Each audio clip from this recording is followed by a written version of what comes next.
White rhinos get their name from the Afrikaans word white, which means wide, and refers to their big, broad muzzles. The white rhino is probably not the best name for the rhino. Probably a grazing rhino or a square-lipped rhino because of the big, broad lips. Like many majestic icons of the African grasslands, southern white rhinos were nearly wiped off the face of the earth during the 20th century. The white rhino is a great story because in the middle of the last century, the animals were almost brought down to less than 100 animals. And through conservation efforts, they were able to pool those animals and breed them as one big group, and were able to rebound those numbers to the success that we have today. Having rebounded from the brink of extinction, white rhinos remain an incredible success story for animal conservation. But a surge in poaching activity throughout Africa, predicated on the illegal sale of their horns, has devastated their numbers in recent years. There are too few rhinos. They're getting poached in greater numbers. And so some reserves are sending rhinos to zoos anywhere that will take them to help save them. We may see them go back onto the endangered list. So one, we need to get ahead of that and try to do steps to prevent that. And probably one of the biggest ways to doing that is through education. And it's educating consumers on what not to buy those horn products, and be ambassadors on their own. Raising awareness through education means giving people the opportunity to see and share experiences with these amazing animals, like the southern white rhino crash here on the Serengeti Plain. Busch Gardens Tampa Bay has 6 southern white rhinos. We have 1 male and 5 females. Kasiri, one of the females here at the park, came over from South Africa as part of the Species Survival Plan, a conservation initiative which pairs up genetically compatible breeding partners. Our rhinos play a big part in the species survival program. You want to try to have the most diverse genetic population that you can, and so we're big supporters in that.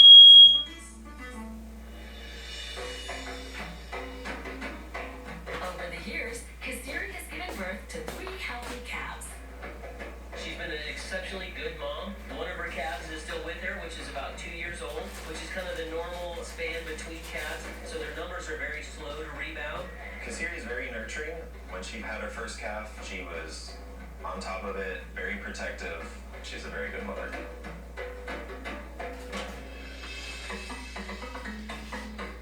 White rhinos don't have many natural predators in the wild, but by nature, rhino mothers are extremely protective over their newborn calves.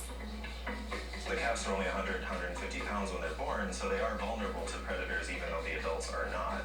The mother needs to be very attentive to the calf, and the calf learns to stay with the mother.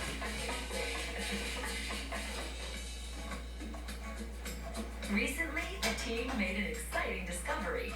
Kasiri is pregnant again. Used to, you wouldn't know until they were about a year long in their gestation before you knew they were pregnant. Now, between blood and our ultrasounds, we're able to find out much earlier. And so we monitor through blood draws and through ultrasounds, and if there's ever any problems, the vets will interject.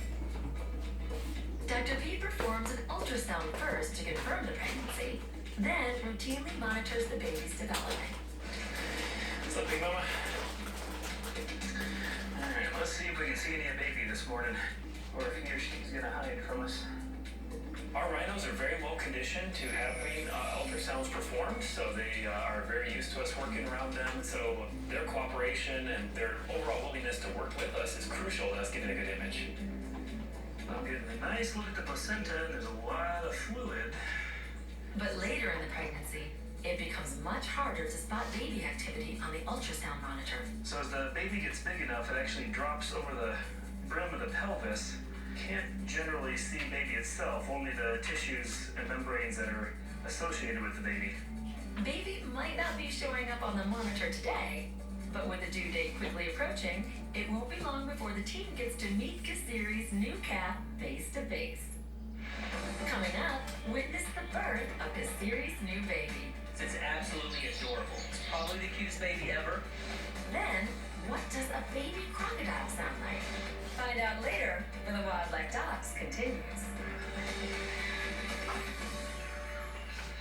The Wildlife Docs will be right back.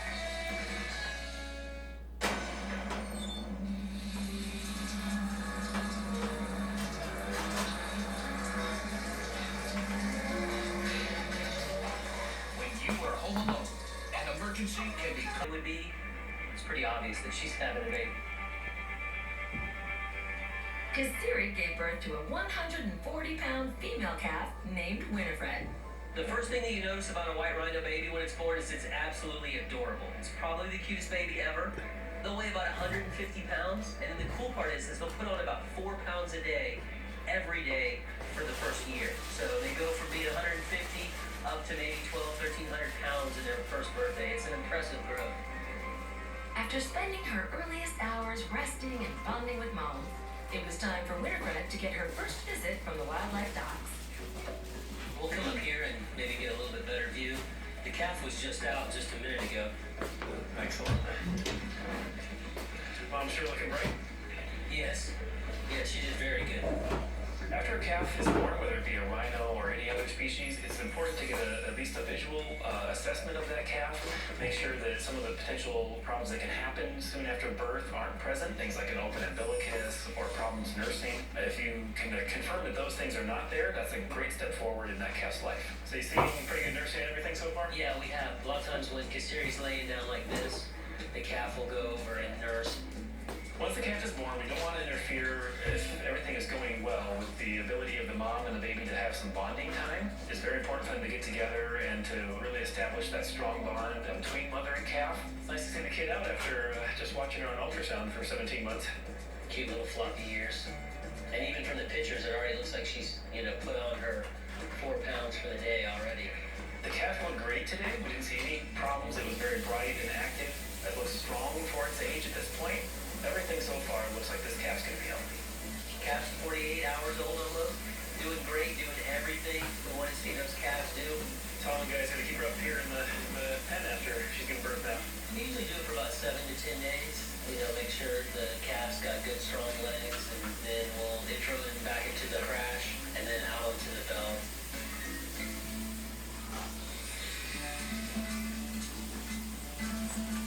Now, at 4 months old, Winifred is out on a Serengeti plain with the rest of the crash, exploring her new environment.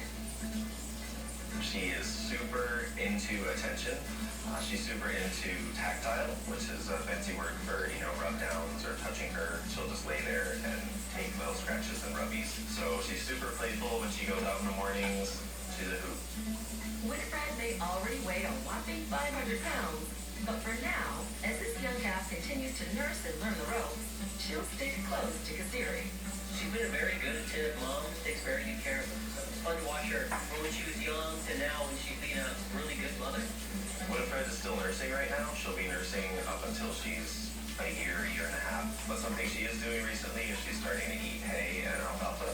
It's a sweeter type of hay we feed here. So that's a new development we've seen in the last few weeks. As this curious calf continues to develop, we look forward to her bright future here at the park as a representative for her iconic species. Coming up, we'll introduce you to the slender-snouted crocodile.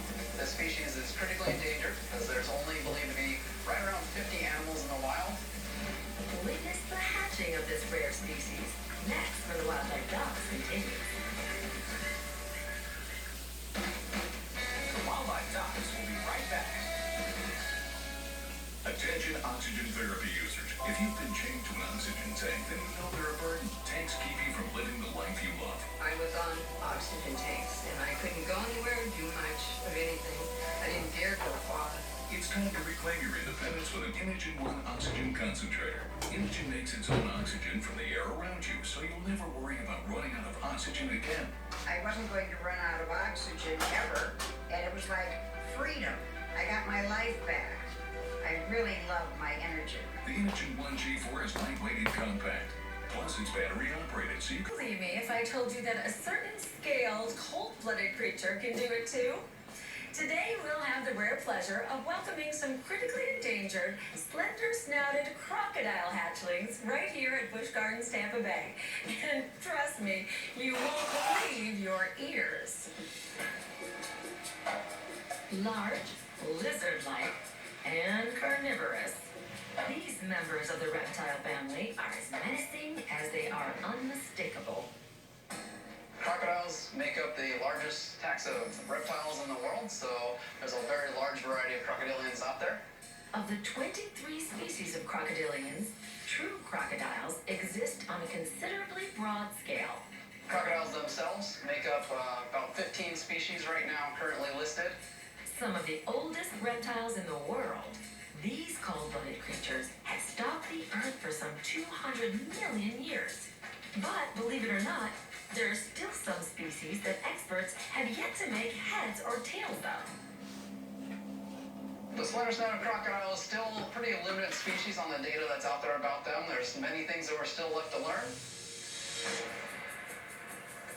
Among the least known of the world's crocodilians, this stealthy creature is named for its unique narrow snout, capable of plucking prey from holes and other small crevices. But such an effective aquatic predator prefers to keep its distance when it comes to humans. Most of them that consume very small food items actually tend to shy away quite a bit from people because we are very large. Misunderstood as these medium-sized crocs are, this much is clear. The slender-snouted species is in need of our help. This species is critically endangered because there's only believed to be right around 50 animals in the wild. A handful of these extremely rare aquatic reptiles can be found lurking in the waters right here at Busch Gardens, Tampa Bay. Currently here at Busch Gardens, we have 5 individual slender-snouted crocodiles. We have 3 males and 2 females here. The small population here is a part of a nationwide effort backed by the Association of Zoos and Aquariums to bolster the dwindling number of these animals still left in the world. Slender-snouted crocodiles are part of an AZA program amongst zoos in the U.S. that's called the Species Survival Plan. That helps manage what individuals to breed to help create genetic diversity. When a pair is selected based on genetic compatibility, it is brought to a secluded area for breeding. The team then watches out for certain behaviors indicating that mom might be expecting. They'll interact with each other and show courtship behavior, so that's our first key. And then as she starts to develop those eggs, she'll actually start to do what's called nest mounding.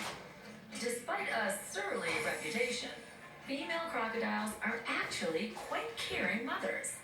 Mom will build a nest using plant matter where her eggs will develop for approximately the next 110 days. But this time around, nature had other plans. Her being a first-time mom, the nest wasn't very deep, so we felt it was not extremely protected. In order to prevent her eggs from becoming too cold, the team has decided to collect and rehome them in incubators. Because the gender of baby crocodiles is determined by temperature, the eggs will be divided into 2 different sets. Current known temperature for incubation is right around 86 degrees Fahrenheit, and that actually ended up producing all male offspring. We are going to incubate some at the 86 degrees, and then we'll also try a different range. Anywhere from a 4-degree variation is what could change between being that male or being that female.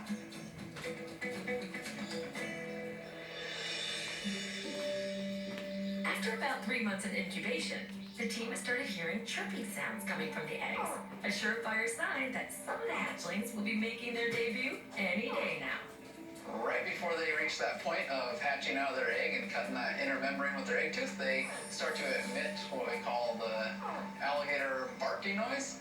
It's very impressive actually for their size and quite audible. Normally, when a crocodile mom hears this sound, she is at the ready to assist in the hatching process. But since these hatchlings are being hand-raised, the team must take on that role. The keepers noticed that when the eggs started to hatch, the babies were taking a little bit longer than normal. It became clear that it was time to step in. Coming up, can the team help deliver these critically endangered crocs? We know how important each and every one of these little hatchlings is to the survival of the species, so no pressure. That's next when the Wildlife Dogs continues.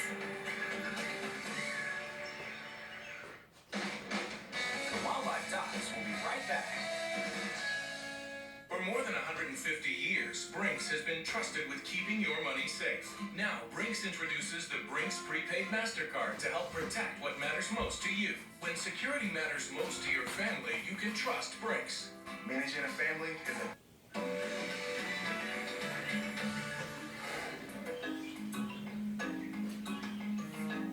Here at Busch Gardens, Tampa Bay, caring for a wide variety of reptiles is a snap.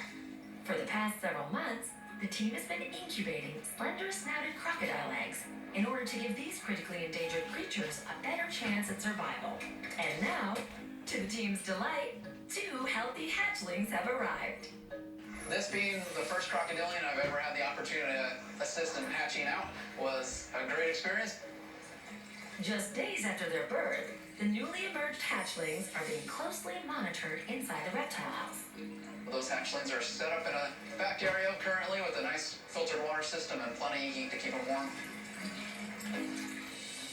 Today, Dr. Dominique is paying the youngsters a visit to assess their health and well-being. I first looked at them on the day they were hatched. So today is a recheck because they're now together in their own little enclosure and they've been doing great, but I wanted eyes on to confirm for myself. We know how important each and every one of these little hatchlings is to the survival of the species, so no pressure.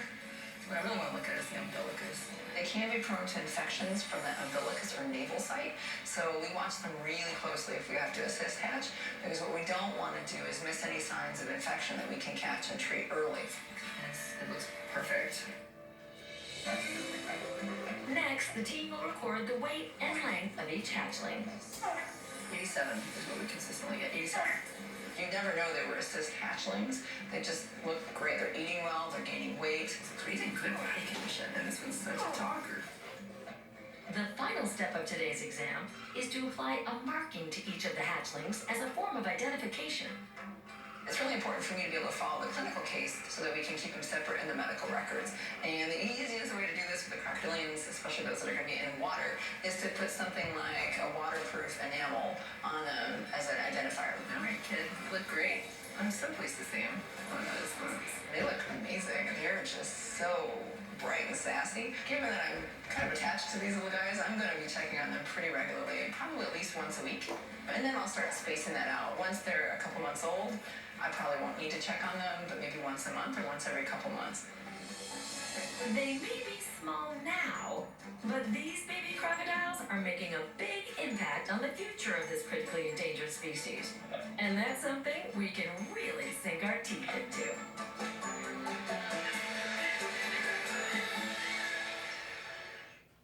Closed captioning provided by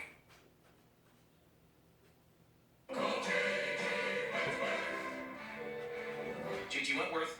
How can I help you get cash? I want to pay off my debt and move into my own place, but I need cash now to do it. Do you get regular payments from an insurance company? Yes, monthly, but the thing is, it's my money and I need it now. Right. In exchange for some or all of your future payments, we give you a lump sum of cash now.